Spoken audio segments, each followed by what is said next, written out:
Welcome, everyone, to the National Museum of the Mighty 8th Air Force. I am Heather, the Director of Education here at the museum, and we are so pleased that you have joined us here today for our author talk with Dr. Jan Davis.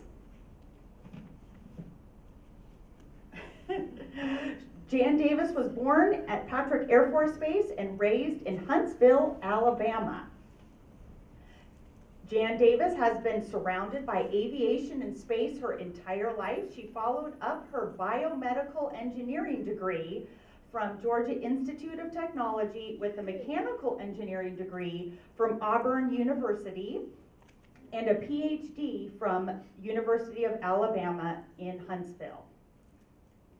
I am suitably impressed. Wow. During her career, she worked for Texaco and for NASA before being selected as an astronaut in 1987.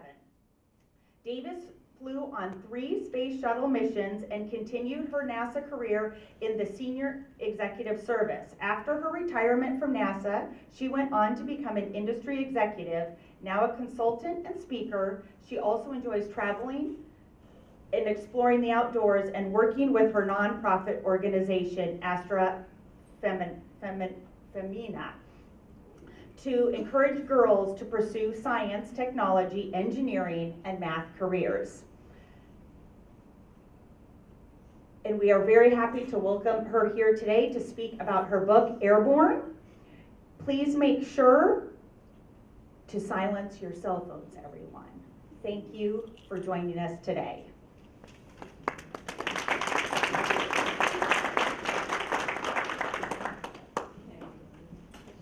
Thank you, Heather, and thank all of you for coming out here today. Very excited to be here at the Mighty 8th Air Force Museum. I first came here when I was doing research for my book in January of 22, and I used your library. Vivian's here, and with Judy, we did some research in your library. So that was very helpful, as well as, of course, seeing some of the other exhibits here, which I do mention in the book. And just being here around a B-17 is really cool. So I appreciate the volunteers and the people who work here to keep this place running, because it is a fantastic museum, and I understand it's going to be expanded even more. And of course, you've got a great resource in the Roger Freeman Library. So let's talk about my book, Airborne: 2 Generations in Flight. I first wanted to start as a background slide of a picture that sort of tied my father's career with mine. And so here's a picture of England from the International Space Station. And you can see London here. And you all know the 8th Air Force was based here in East Anglia. And so this picture sort of ties in his being based there in East Anglia and with the view that I saw from space, although I was not on the International Space Station. So here's what we're going to talk about: how I came about writing the book, my father, a little bit about the air war, not much because this is a pretty savvy audience about that, but I'll talk a little bit about that. And then his time as a POW in Stalag Move 3, and then marched to Stalag 7A. Myself as a youngster and my 3 space shuttle missions. And if we have time, we'll do questions and answers. I do have a flight to catch this afternoon, so I need to leave the museum about 1 o'clock. So I assume this talk plus questions will be about an hour, and then we'll do a book signing for about an hour also. So the way the book came about was my father, like most World War II veterans in combat, did not talk about the war. He didn't talk about being a POW. He did talk about flying, and he loved to talk about flying, and so we talked about flying a lot, but he didn't talk about the war. The only time he talked to me about it was when he showed me his POW wartime log. And he was a draftsman in college to pay his way through college, and he loved to paint. So he did drawings and paintings throughout his POW wartime log that are just beautiful. I'll show you some of them here. Some of them are in the book, and I plan to publish the whole wartime log later next year. So he showed that log to me, and unfortunately, he passed away before I flew in space. He passed away in July of '92. I flew my first flight in September of '92.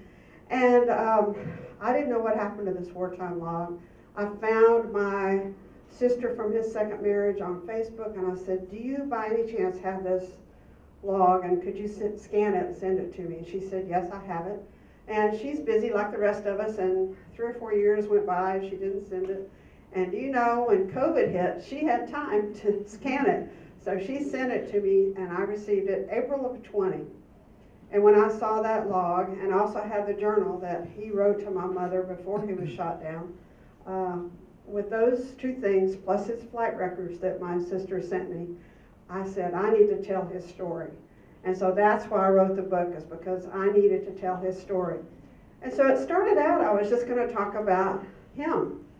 And then as I got into his story and did research, I realized there are a lot of parallels between his training in a B-17 and my training in the space shuttle and my flying in T-38. And so I thought, well, I'm going to connect how our training was similar, how our approach to risk was similar, because he was flying in combat and, would climb into a plane knowing, I had a good chance of dying. They were early in the war. I climbed into the space shuttle. We both lost friends through our careers, space shuttle accidents, and of course in his career every day he lost friends in the war. And so a lot of similarities in that, how he did his parachute training, his dinghy training, the camaraderie he had as a POW is a lot like the camaraderie I had in the astronaut corps. So I decided to tell my story too, because they were really linked. So it was his story and my story connected. And so that's how I came to write the book. Let's talk about him for a little bit, his younger years, my mom, and then his pilot experiences. So he was born and grew up in Fort Worth, Texas. He was born in 1919. So growing up in the 20s, during the Depression, not many people had the opportunity to fly airplanes. But he was able to get a flight in a little plane, and he was hooked. He wanted to be a pilot. He knew he wanted to be a pilot. And he was from a large family and a poor family, and so he knew that he had to join the military to really, have a career as a pilot. So in junior high and high school, he joined the junior ROTC, and after graduating high school, he worked a little while to save up money for flight lessons and to go to college. And he went to North Texas Agricultural College, which is now University of Texas Arlington, which is where he and my mom met. It was a 2-year college. He majored in, believe it or not, industrial and aerospace engineering there at INTAC. And when he and my mom were dating in 1941, they went on dates in a Stearman, and she still she was talking about that throughout my life, how much fun that was. They'd fly over Fort Worth, and where she lived in Dallas, and they got married the day before the Pearl Harbor attack. So they eloped and got married. He had graduated with his 2-year degree and was working as a draftsman, and he was in the reserve for the Army Air Forces, and so he enlisted in January of 1942, of course, to train to be a pilot for the war. Now, his primary training was not in a Stearman, it was in a PT-19, but here he is with his primary training in Uvalde, Texas, his basic training in Waco, Texas.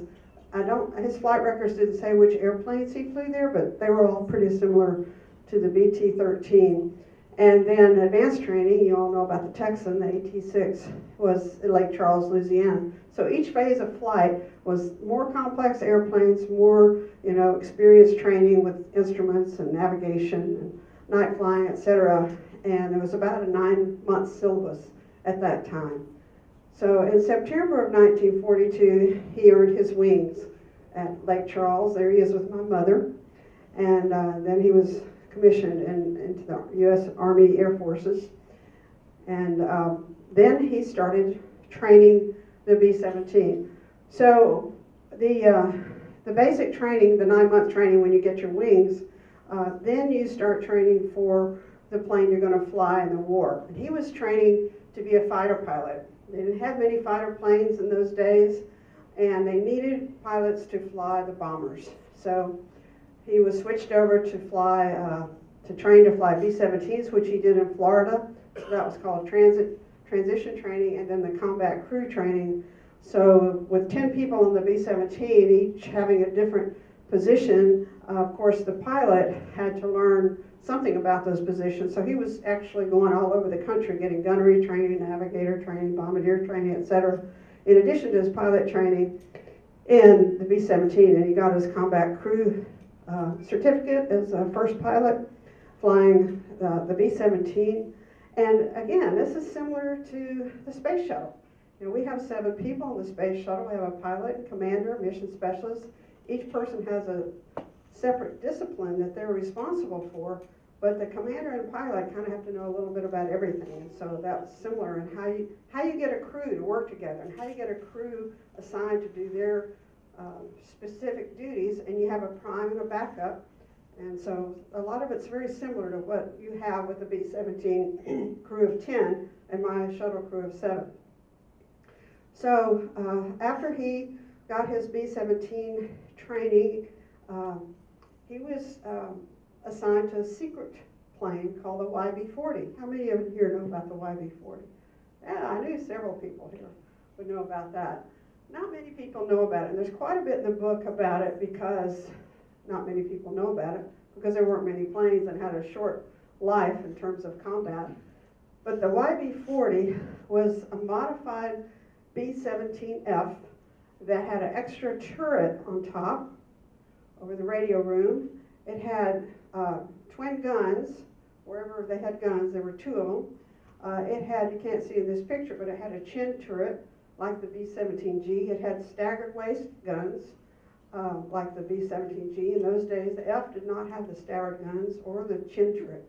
So what it was for, because they didn't have fighter escorts, they did have the P-47, but it couldn't go very far into enemy territory. The Spitfires couldn't go very far.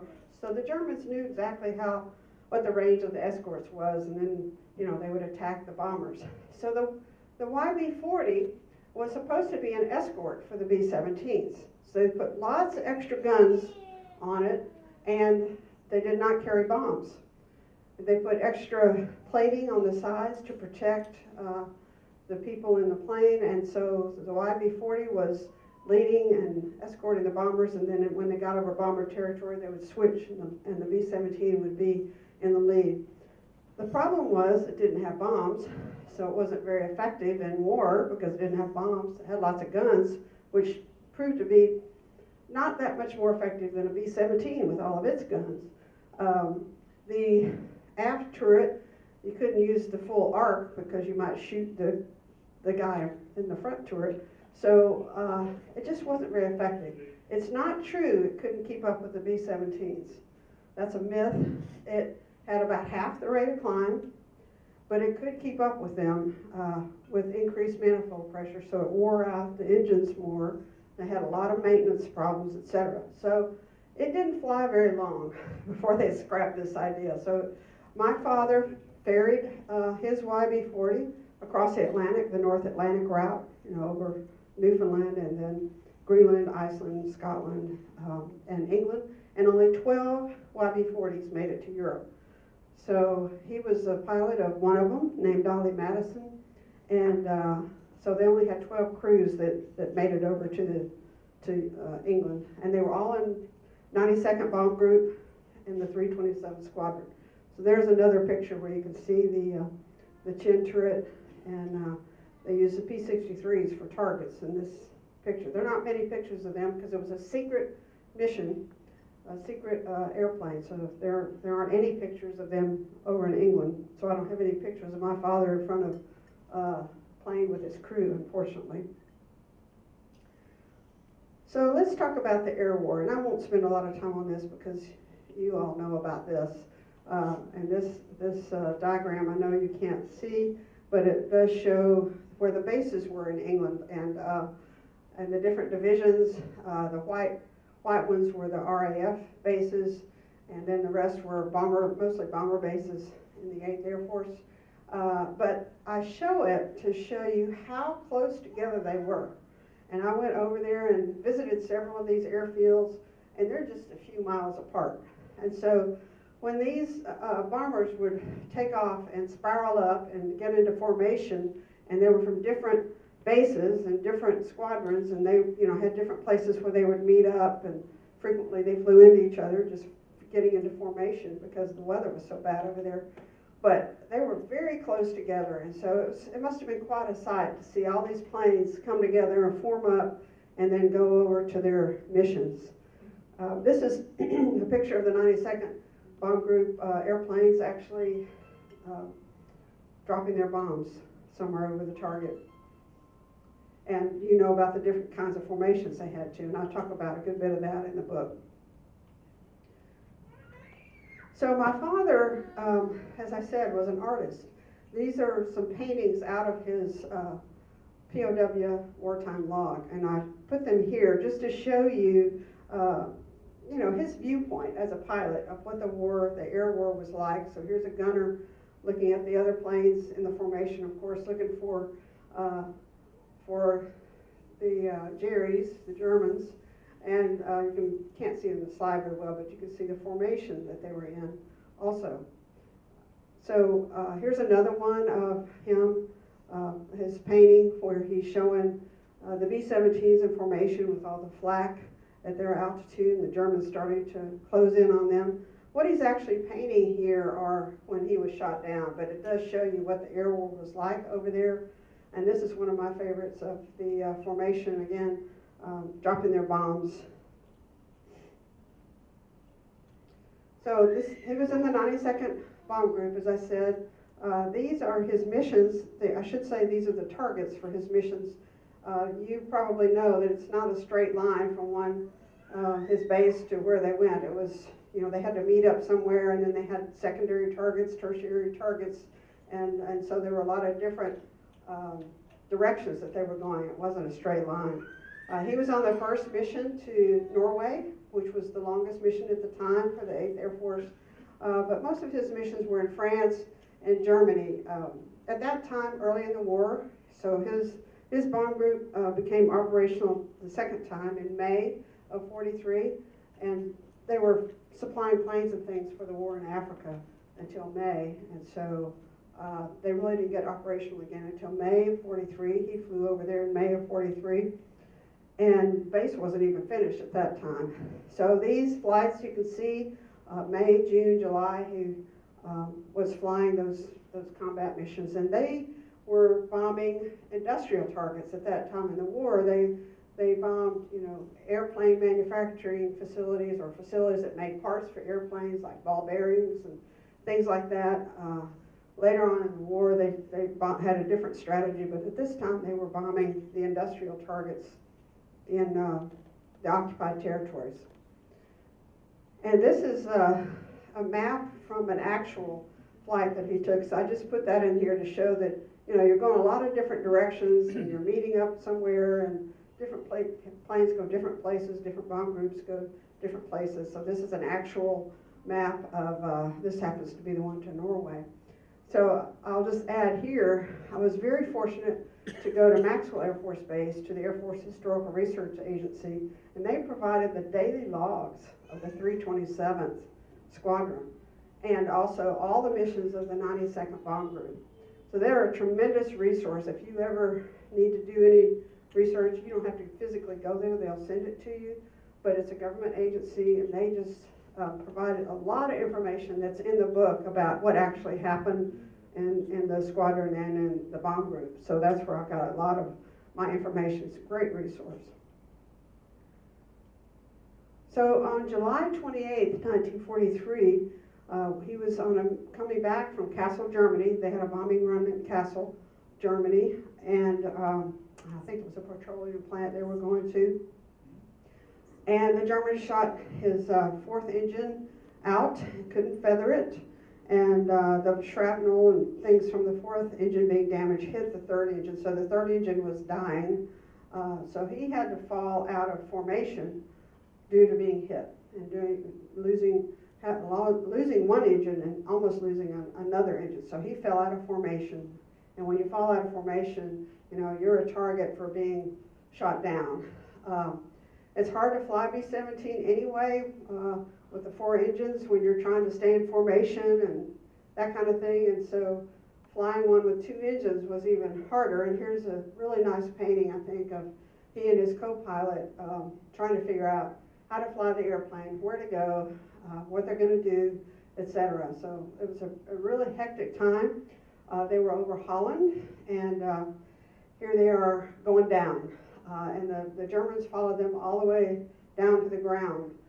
And so they were going to hit a town, Arnhem, Holland, and he knew he was going to hit that town. He didn't want those casualties. So he did a 180 and headed for a farm in Holland. So here he is crash landing in that farm, and he said he hit the fence just as he was landing. So he wasn't able to do a nice smooth landing. He kind of, you know, tipped over and did a crash landing, and so none of his crew were injured.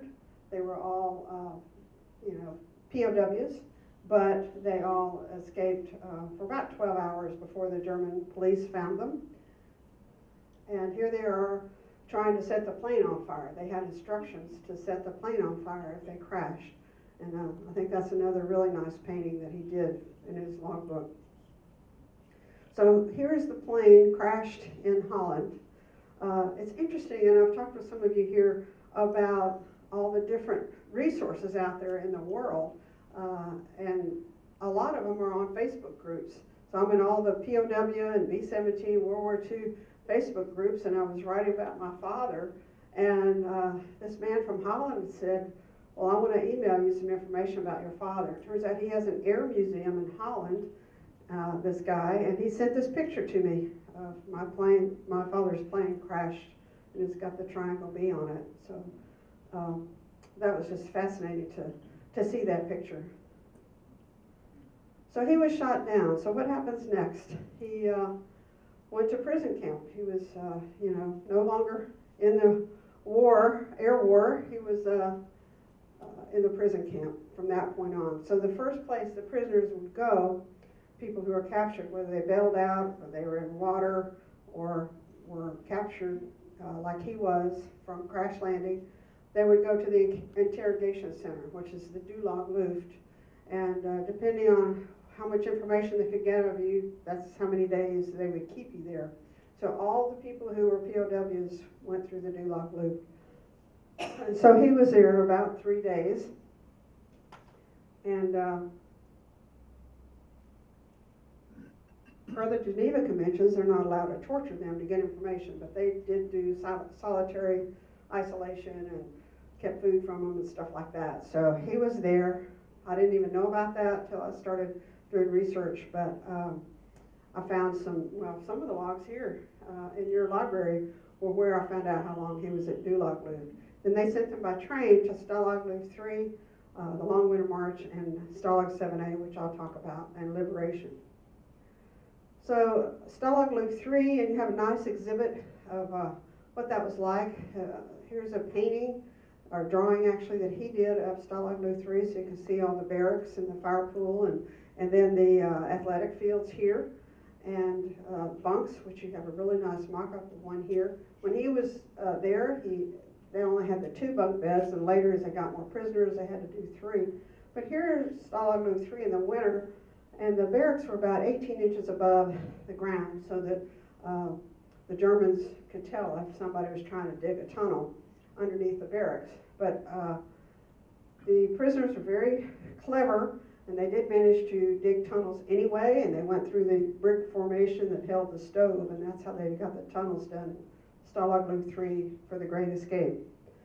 The other interesting thing I found, and I didn't know this about Stalag Luft 3, was that the Red Cross and the YMCA provided musical instruments, they provided sports equipment, they provided food parcels to supplement the German food. The German food wasn't very adequate.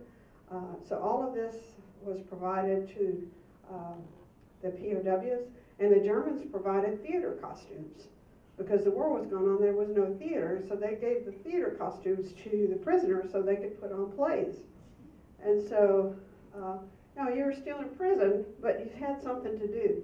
And so here's a bunch of the guys dressed up for a play, and they actually built a theater with the seats out of the Red Cross parcel wooden boxes.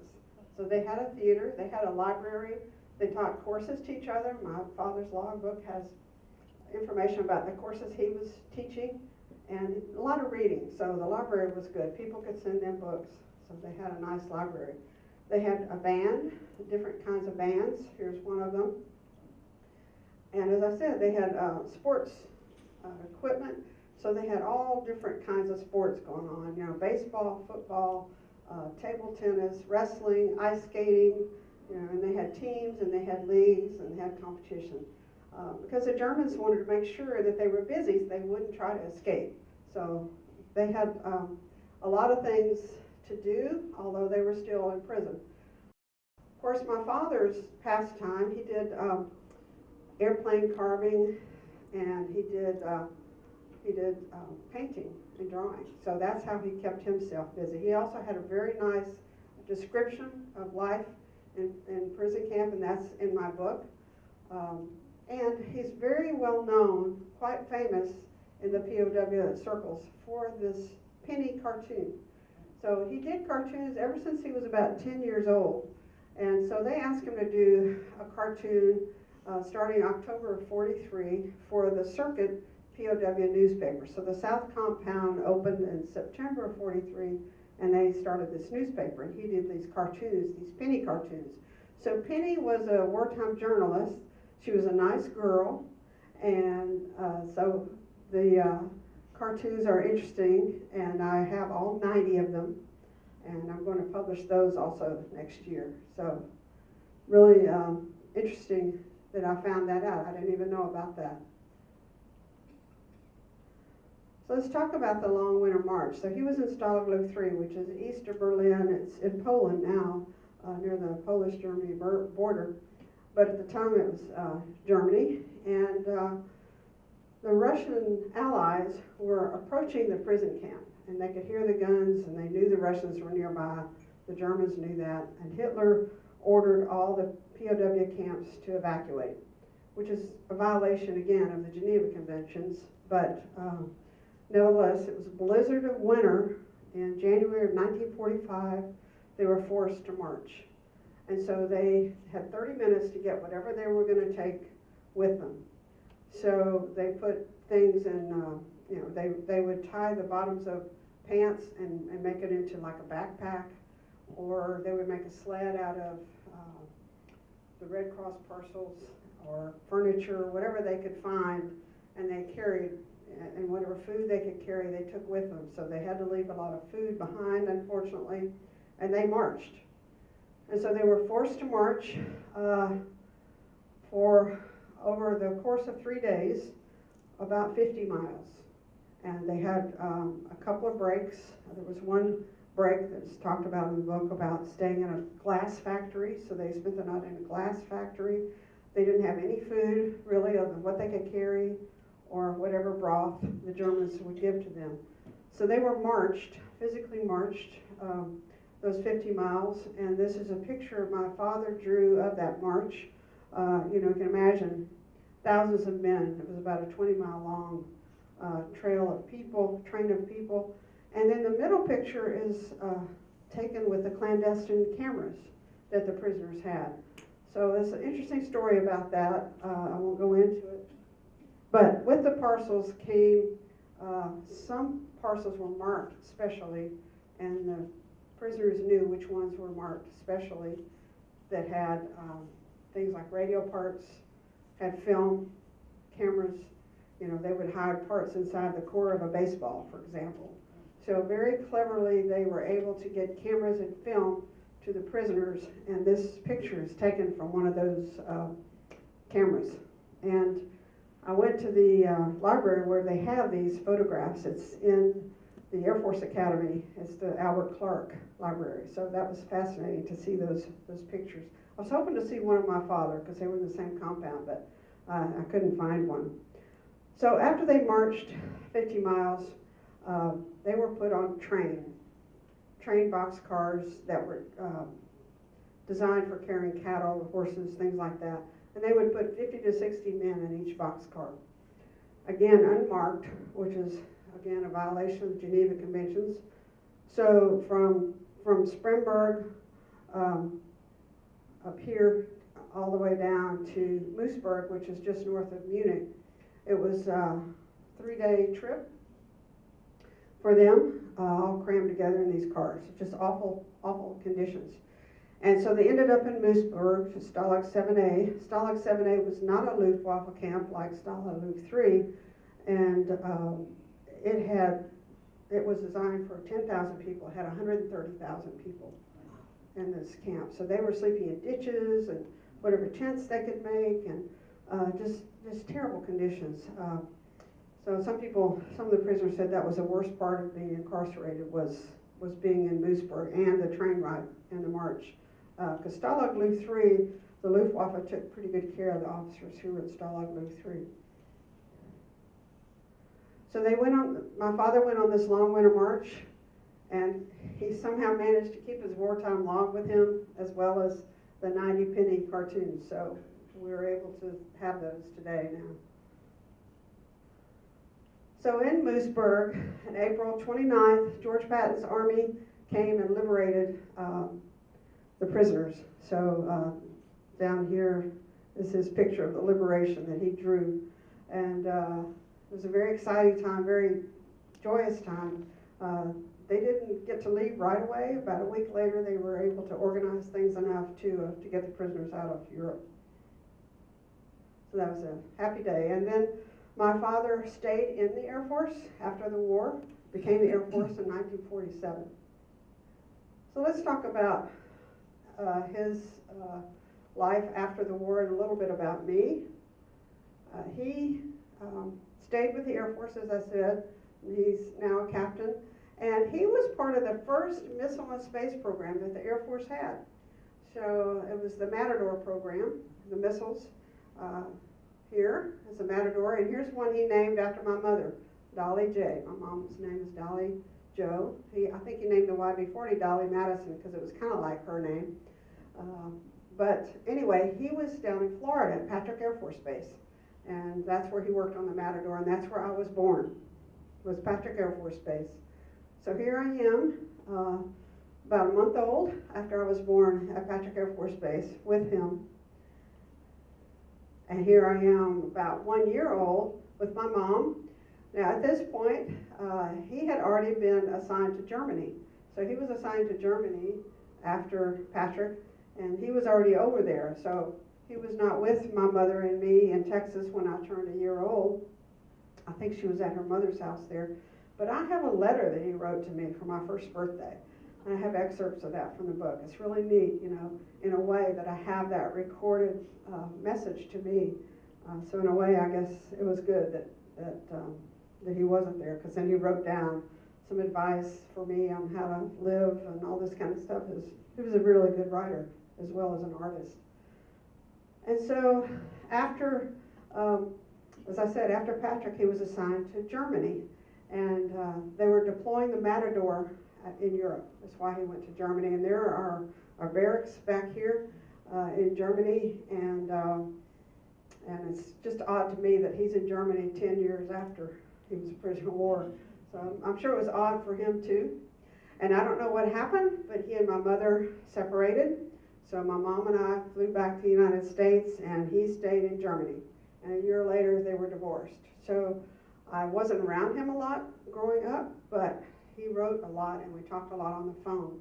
And so since he was in the Air Force, he was moving around a lot. But we moved on, and my mother remarried, and he remarried. Here I am, 7 or 8 years old. I loved analyzing things, taking things apart, figuring out how things work. So I guess I was destined to be an engineer And so these are the kind of toys that I liked to play with growing up. And then when I was about 10 years old, we moved to Huntsville, Alabama, which is where they were getting ready for the space program to go to the moon. And the interesting thing about Huntsville is, and a lot of people don't know Huntsville's role, but it was responsible for propulsion. So that's where Dr. Von Braun was, and they were testing the engines for the Saturn rockets and the Saturn V in Huntsville. So the whole town would shake, and you know, it was just a very exciting time to be there. So I was greatly influenced by those German scientists and engineers, and you know, that's, I think, why I really liked math and science and decided to be an engineer myself. My favorite sport growing up there in Huntsville was ice skating. So here's a picture of me figure skating while I was growing up. I really liked, like I said, liked science and math, and so I decided to become an engineer. Oh, before I talk about that, just follow on with my father. He retired as a colonel in the Air Force. He, when he was stationed in California after Germany, he really got into Western art. So he, instead of drawing things from prison camp and painting things, he painted Western art, and also wrote a lot about the West. And he did research on how to build coaches. So he would build stage coaches from scratch. And this is one, it's about 2 feet long. So the brakes work, the wheels work, everything works. And he did all that research for these scale models. He probably made 7 or 8 of those. So those are the kinds of things that he did after he and I were no longer together. So for me, as I said, I was interested in engineering, so I went to Georgia Tech first. That's where the biomedical engineering degree was. Then Auburn for mechanical engineering, and then where the jobs were was in the oil industry, so I went to work for Texaco in Houston. And while I was in Houston, and my mother came to Dallas to visit her parents, I asked him to come over. And so he came over from Fort Worth, and this is one of the few pictures of the 3 of us together. So that was late 70s, early 80s was when this picture was taken. So after while I was at Texaco was when NASA was getting ready for the space shuttle. The space shuttle started flying in 1981, and they were getting ready, NASA was getting ready to fly the space shuttle. And so in 1979, they were hiring again, and fortunately I was able to get a job with NASA at Marshall Space Flight Center in Huntsville. And what I was working on was the Hubble Space Telescope. So that was a great project, and I was an engineer for the Hubble Space Telescope. And during that time, if you know anything about when the space shuttle astronauts were selected, the first ones were selected in 1978, and that was when they selected the first women. So that's when I thought, maybe I should think about that. And so I went to work for NASA in 79, and then they picked another class in 1980 with women, and then I thought, yeah, that's what I want to do. I want to try to do that.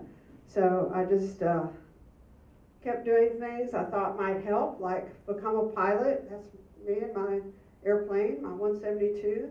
I also stayed in school. I kept going to graduate school and received my PhD from University of Alabama, Huntsville. So for you, there are a few youngsters here, but what I tell people, especially youngsters, is if you really want to do something, if you have a dream and you really want to do it, then don't give up. Because I didn't get selected the first time I interviewed to be an astronaut. I didn't get selected the second time. I made it the third time. So in 1987, I was selected. And here's me with my mom. And she said, put God first, then your country, and go for it. That's what she told me when I was selected, and I called her. She was the first person I called. And you'll note in the book, my mother is the common thread between me and my father. Because she's a very positive, supportive, encouraging person. And I'll just imagine this is what she told him when he went off to combat. When she said goodbye to him in Florida and he was flying across the ocean to combat, I can just imagine this is what she told him. She was scared, of course, when I was flying the space shuttle, and I know she was scared when he was flying combat. But that's what she would do, would be support us and never let us know her fears. She just was very positive and encouraging us to do what our dream was. My dream was to be an astronaut. His dream was to fly for our country. So let's talk a little bit about going to space. I'll talk about training just a bit, and then each of my missions and what we're doing now at NASA.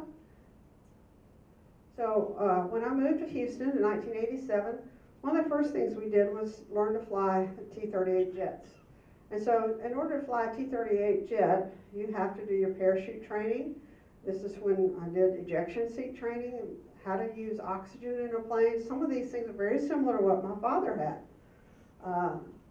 In fact, some things haven't changed much. You know, my parachute and some of the things that I wore haven't changed much technology-wise from what he flew. And the helmets, so a lot of similarities there. But some things he didn't do, he didn't, whoop, wrong button.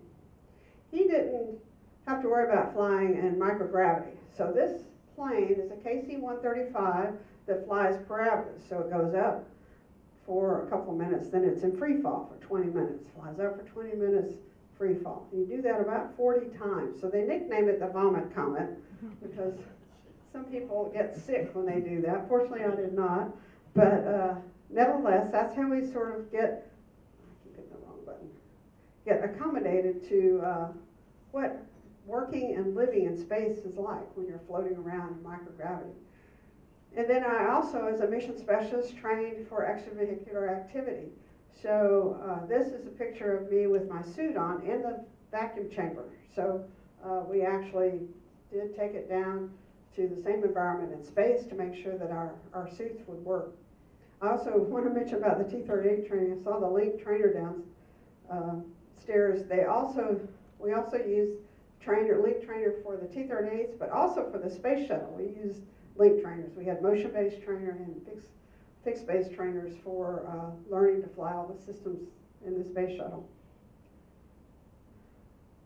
So I flew on the space shuttle, which we don't fly anymore, and I don't know how familiar you are with it, but it has two solid rocket boosters that provide about 2/3 of the thrust, most of the thrust to get us off the ground. And the fuel in this fuel tank, liquid oxygen, liquid hydrogen, is for these three main engines on the shuttle. So you launch, and it's quite a ride, let me tell you. I mean, a lot of shaking, a lot of vibration, a lot of noise for 2 minutes. So the solid rocket boosters stay on for 2 minutes, then they fall off, and they're retrieved in the ocean and used over and over again. And then after those 2 minutes, the external tank stays on the shuttle, the orbiter, and providing the fuel for these three main engines. So after 8.5 minutes, the external tank comes off and it disintegrates as it tumbles into the atmosphere, and we're in space. So it only takes 8.5 minutes to get to space. And that last little 6.5 minutes with the engines on is a really smooth ride. Engines just run great. But after the 8.5 minutes, you come out of your straps and you're floating in space. And you can see the Earth from space when you open up the payload bay door. So it's just a beautiful sight. So we're going around the Earth every hour and a half, so 16 times a day. And it's just a beautiful thing to see the Earth and to see sunsets and sunrises. Those are my favorite things, were sunsets and sunrises. But, you know, we had a job to do. Our job was not to look out the window. All three of my missions were science missions. And they were all international missions. So the first one in '92 was with a Japanese astronaut and Japanese experiments. We had about 35 Japanese experiments. So we trained several months in Japan, which was fascinating for me. I'd never been there. That was in '92. This mission was in 1994, right after the Soviet Union collapsed. And so this was a mission, we were flying a Russian cosmonaut on the space shuttle. So that was a really big deal. And we've been cooperating with the Russians ever since. So on that mission, I operated the Canadian arm to deploy and retrieve this Wake Shield facility. It's a scientific satellite. We had a small module attached to the crew cabin of the space shuttle, so we did science experiments there. I neglected to mention on my first mission we had a large module that's about the size of a school bus that we had science missions science experiments in. And we had some more experiments on my second mission in the back, so it was a pretty busy mission. My third flight was in 1997. I was the payload commander, which means I was basically in charge of the mission, except for actually flying the shuttle. I was responsible for the experiments, making sure people were trained on the experiments, our communication was working for the experiments, what kind of data the scientists needed, what kind of computers we needed on board, because we used laptops for that kind of stuff. So I was very fortunate to be payload commander. Did robotics again. We had the Canadarm, which is shown on the second mission, used the Canadarm to deploy a science satellite that looked at CO2 levels in the atmosphere. Also a small Japanese arm, which this is not to scale, it's about 6 feet long. But I was back in Japan training. This arm was is used on the International Space Station. We had lots of experiments in the back, so very busy mission, and we tried to put all this on our patch, all the astronomy experiments we had, and robotics experiments and things like that. So those were our 3 flights. And just to prove I was in space, here's a picture of me in space on the flight deck, looking at the Earth, and very happy. I loved it up there. I didn't get sick. You know, I love floating and working, and so it was all 3 missions were great. Why do we go to space? I don't know if you've ever thought about why people would risk their life, you know, to go to space, not just to look out the window, right? So in the microgravity, and we're just a couple hundred miles above the Earth, so it's not like from Apollo when you can see the whole Earth. So we're a couple hundred miles from Earth, but we still have this experience of microgravity because the shuttle is falling back down to Earth, literally, and so everything's floating. And when you're in microgravity, you can do lots of basic science and research because you don't have gravity.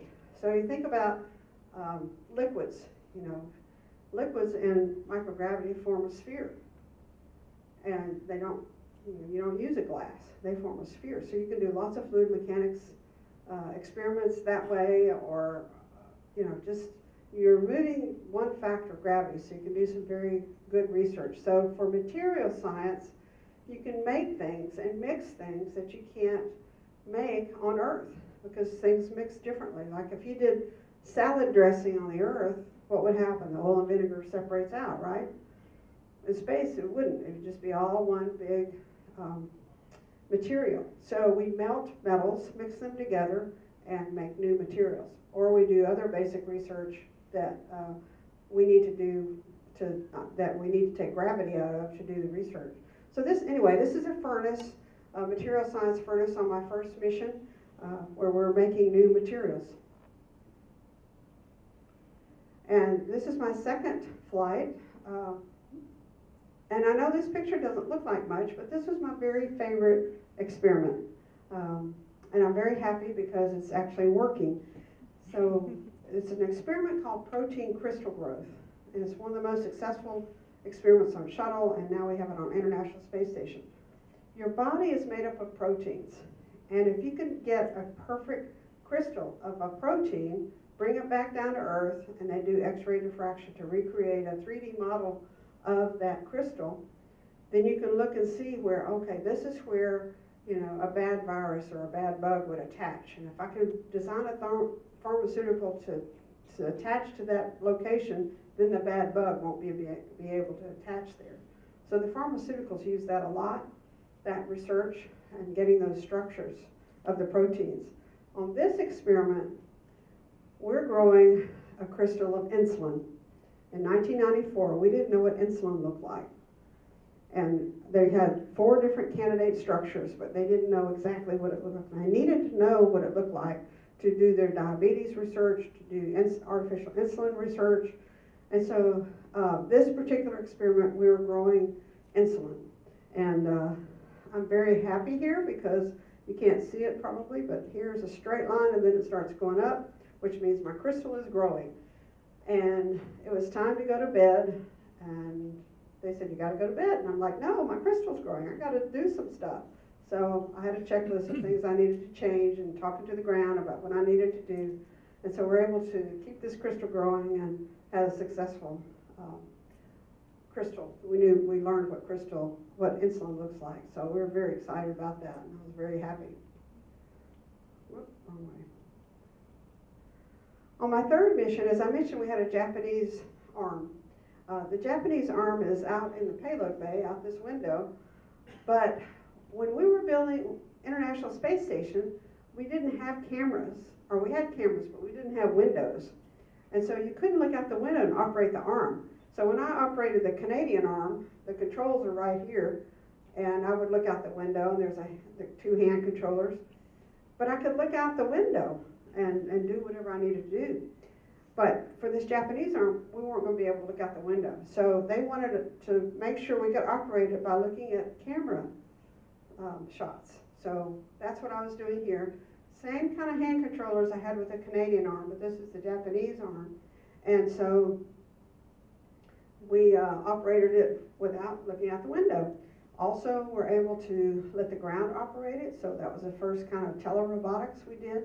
So again, very successful experiment, and what we're using this arm for now on the space station. So the space station Japanese module has a 50-foot arm, very much the same length as the Canadian arm. And then they put this small fine arm, which is about 6 feet, on the end of that 50-foot one.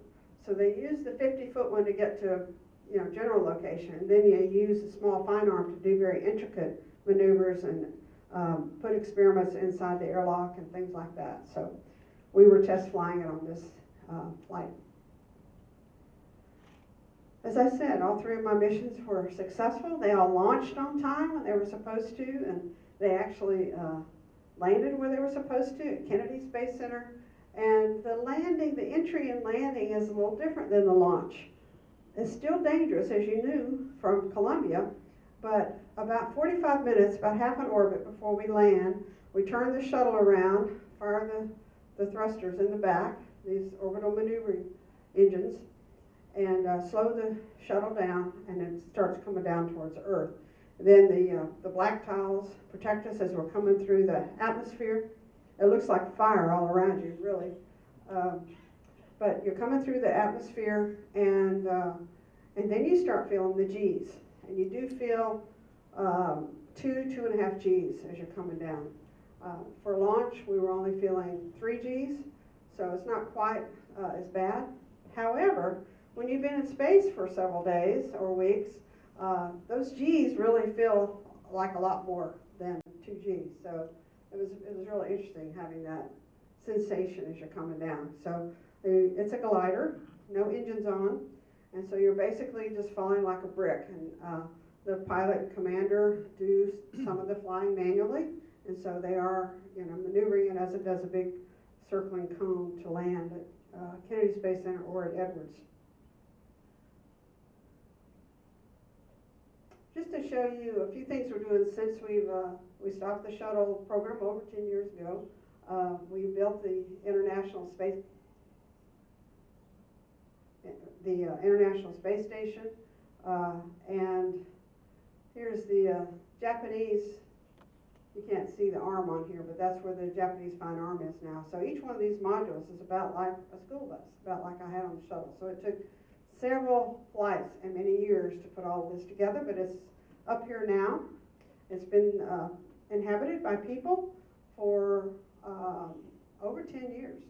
So it's been very successful. 20 years, actually. Yeah, over 20 years we've had people permanently on the International Space Station. This is Artemis, which is the rocket that NASA's building to take us to the moon. It's been to the moon once already without a crew last year. It orbited the moon and went 40,000 miles past the moon, came back. So the end of next year, 2024, we're taking up 4 people to the moon to do the same thing, go around the moon, 40,000 miles past, and come back, which is pretty exciting. And after that mission, then we'll land people on the moon. So we're in the process of designing landers and that kind of thing. So it's pretty exciting stuff. It'll be a lot different than the Apollo days and the kinds of things they're doing, but it's very exciting. It's something I've been working on for the last 10 years or so. I actually retired January of 20, but I do a little bit of work for NASA. I just can't get it out of my system. So that's what we're doing at NASA now. What I wanted to show you, let's see if we have time. Just barely. I wanted to show you a few things that were a bonus from writing this book that I didn't expect. One was meeting the son of my father's best friend. So my father's best friend went through flight training with him all the way from when they started in Texas to when they flew their YB-40s to England. And then when my father was shot down, he flew my father's belongings to my mother and wrote letters to my mother and my uncle. But his name is Bill Stewart. He was able to do his 25 missions and came back to the States. Here's the 327th patch on his jacket, his flight jacket, and he became a veterinarian in Texas. Anyway, through a researcher who I met from Belgium, was able to connect us up, so it's really neat. We had a very tearful conversation about that. It was neat. Flew the Texas Raiders when it came to Huntsville. It was very exciting. It was a tragic loss last year, but very exhilarating and meaningful flight for me. I didn't know my siblings from my father's second marriage. I had met them, but I didn't have a relationship with them. When my sister sent the log to me, we stayed in contact, and she one day said, "I'm coming to Huntsville." So she came there with a whole suitcase of my father's letters and records and things, and we, of course, became fast friends and very close now. And in fact, I went up to Boston to see her, and we went to the base where my father was a commander in New Hampshire. And she was a toddler when he was stationed there. So we went to that base in New Hampshire together. It's now a Space Force base. And finally, through these Facebook groups who said to write birthday cards to this 105-year-old man, I said, wow. And it turns out he was in my father's squadron, and he was a navigator on YB-40. So I knew they knew each other because there were only 12 crews. So my husband suggested that we just drive up to Cincinnati and meet him. So we did. And he talked a lot about YB-40s, which is in the book, what he said about them. He knew my father. He was also a POW. He bailed out of his plane. And here is his wartime log. So this is what the log book looked like my father's, that he did all his paintings and drawings in. So that was about the size of it. And then I'm holding a scanned version of my father's log. So that was a thrill to meet him.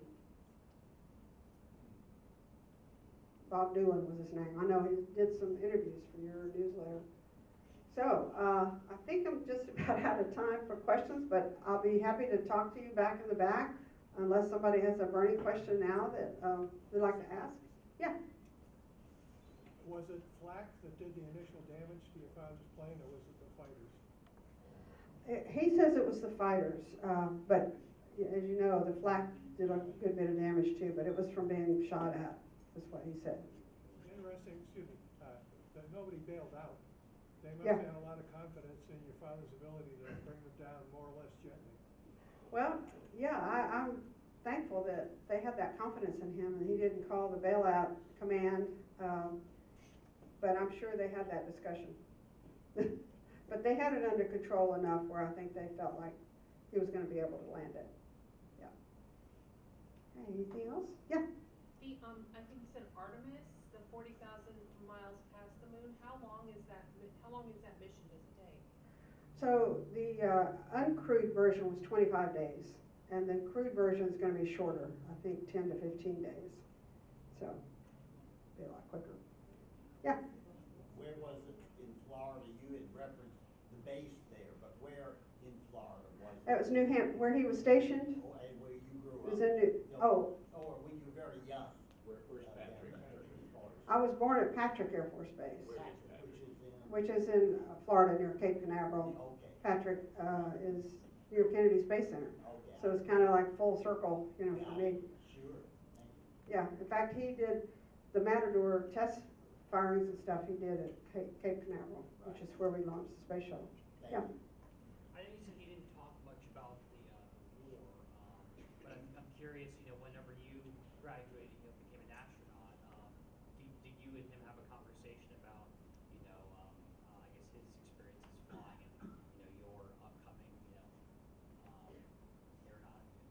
Yeah, so the question was about, did he talk about the war and flying when I became an astronaut? And I've got this in the book, some of the letters he wrote about that, because when I started flying, when I learned to fly, he and I wrote a lot about flying. Not about the war, but about flying. And then when I became an astronaut, of course, he was very excited. And he died of lung cancer. And he died July of '92. My first flight was in September of '92. But I was able to fly T-38 over to San Antonio, where he was in one of the Air Force hospitals. And we talked about flying a lot. And my pilot, the front seater, I was back seater, he was an Air Force pilot. So the Air Force pilot, astronaut, gets to meet the B-17 pilot, and the B-17 pilot gets to meet an Air Force pilot. So they talked more probably than my father and I did about flying, but still, he knew, you know, I was going to be an astronaut. We talked all about the training, and we had communication, usually by phone at that point. I did go see him once in Fort Worth when I was training in Houston, and that's when I met some of the siblings that I didn't know I had, so that was pretty neat. We had that. That's when he showed me the wartime log. Okay, well, I will see you back at the table. Thank you so much for your attention and for having me here.